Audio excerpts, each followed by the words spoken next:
What's going on, everybody? It's Joel here with as many reviews as possible, and today we're reviewing the Reebok CrossFit Nano 2.0s. I started CrossFit in 2012, and that was the year the Nano 2.0s were first released. These were my very first pair of Nanos, and I pretty much learned how to do CrossFit in these shoes.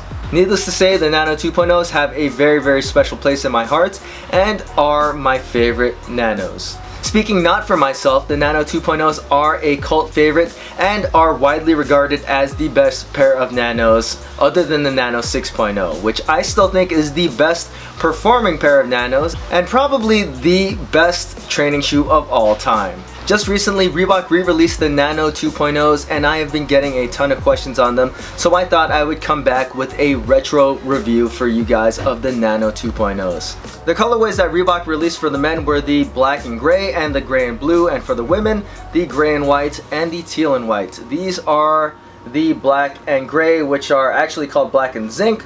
In my opinion, I think the Nano 2.0s are the best looking Nanos. They have a very clean and understated design, and of course the original Reebok logo. Unlike its successors, the upper of the Nano 2.0 is mainly just a fabric upper. It's got some overlays, the fused frame around the lateral and medial parts of the shoe, giving the shoe a little bit more structure and protection against the rope. The toe box is made of mesh. It's very breathable. You can see through it, and there is the DuraGrip toe cap for just a little bit more protection for your toe.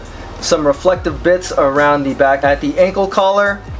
A nice breathable padded tongue that does have some issues staying in place. And overall, the Nano 2.0, while not as durable as its successors, is probably the most flexible Nanos of them all. But that doesn't mean that they are a fragile pair of shoes.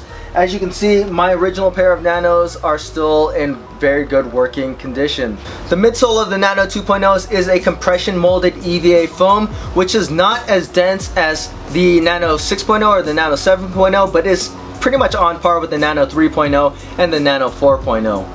The outsole of the Nano 2.0s have this really weird blocky tread pattern, but do a very good job with grip and hold the rope very well. Now, one of the main durability issues with the Nano 2.0s was that the outsole would start to peel away from the midsole. I don't know if that was fixed in the re-release, but it's something to look out for. The insole of the Nano 2.0s is removable, though you might need to put a little bit more effort into taking it out because there is some light glue on it. It's very thin but provides good enough comfort for a training shoe.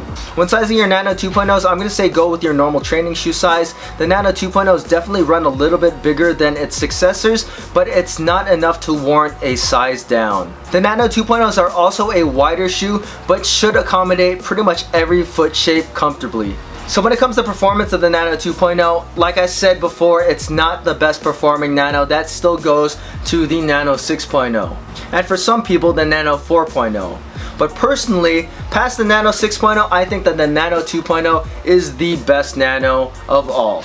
I pretty much learned how to do CrossFit in the Nano 2.0s, so I have done virtually everything in these shoes. I've deadlifted over 500 pounds in these shoes. I've squatted well into the 300s in these shoes. I've learned how to clean and jerk. I learned how to snatch in these shoes. I rope climbed in these shoes.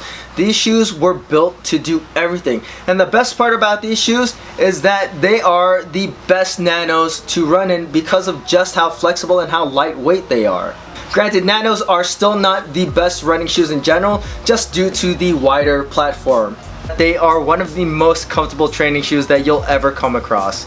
They are flexible, they're lightweight, they're breathable, but they're still very stable to work out in. But like I said before, they are not the best performing Nano. That still goes to the Nano 6.0. So if you're looking for something to fill the void that was the Nano 6.0, then you might be a little bit disappointed in the Nano 2.0. But I still think the 2.0 is the best Nano otherwise.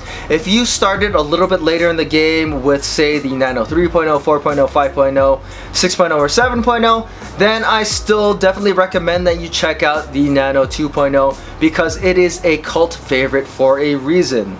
The Nano 2.0s retail for $110, which I believe is $10 less than they originally retailed for, which I think is a fair price to pay for these shoes. I think that they are even a better pickup than my highly reviewed Speed TR 2.0s. Not just because I have a special place in my heart for the Nano 2.0s, but because I actually think they are a better performing shoe than the Speed TRs. I think Reebok could have picked better colorways to re-release the Nano 2.0s. They picked them because they were the highest selling colorways, but that doesn't change the fact that they are a little bit boring.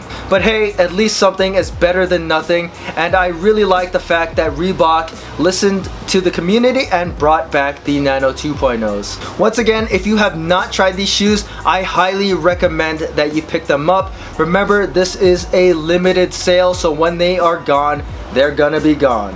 At least until the next re-release though. If you guys have any questions about the Nano 2.0s, feel free to leave them in the comments section. And as always guys, please hit that like button, subscribe, and thanks for watching.